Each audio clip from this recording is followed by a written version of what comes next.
বিজেপির ব্যর্থতার আরেকটা নজির।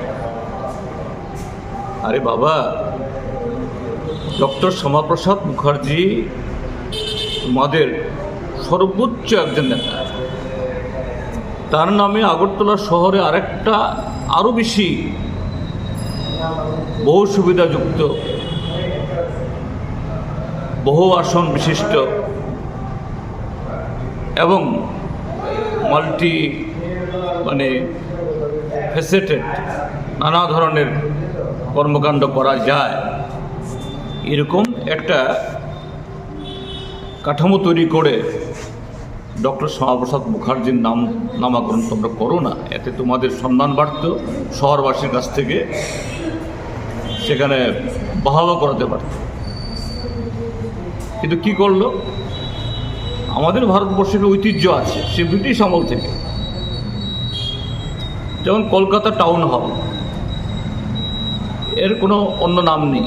ব্রিটিশরা তো অনেক নাম দিতে পারত, মহারানী Victoria, Lord Clive, Mountbatten, এরকম বহু নাম দিতে পারত, দেয়নি।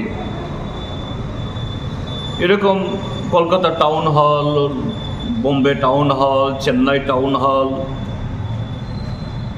এরকম এবং পৃথিবীর অন্যান্য বড় বড় শহরেও তাই।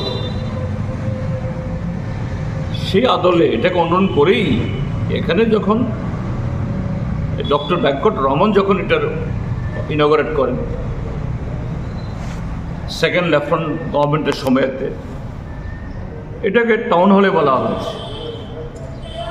কোনো একজন মনীষী নামে দেওয়া যেতে পারত, কিন্তু করেনি, town hall, Agartala town hall. এইভাবেই গত প্রায় 50 বছরের বেশি সময় ধরে এটা পরিচিত হয়ে আসছে। এখন হঠাৎ করে সিদ্ধান্ত হলো এর নাম বদলানো হল।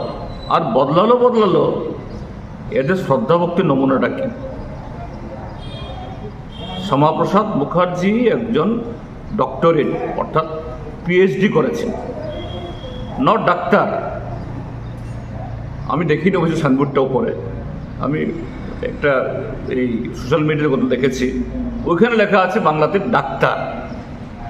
তো শ্যামাপ্রসাদ মুখার্জি আবার ডাক্তারি পাস করলো বলে। এই হলো বিজেপির শ্রদ্ধাভক্তি। এরা নিজেদের নেতাদের যে কি বলে এই পুষ্টি, এ সম্পর্কে তারা জানেন না। অবশ্য অন্ধভক্তি, আজকে ভক্তি আছে কালকে ভক্তি নাও থাকতে পারে, কাজে একটা নাম হুজুকে দিয়ে দাও।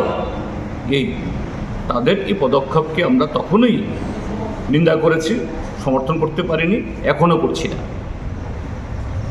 এবং সময় আসবে যখন বিজেপির গভর্নমেন্ট থাকবে না, এই নামও থাকবে না, আবার আগের জায়গাতে ফিরে আসবে।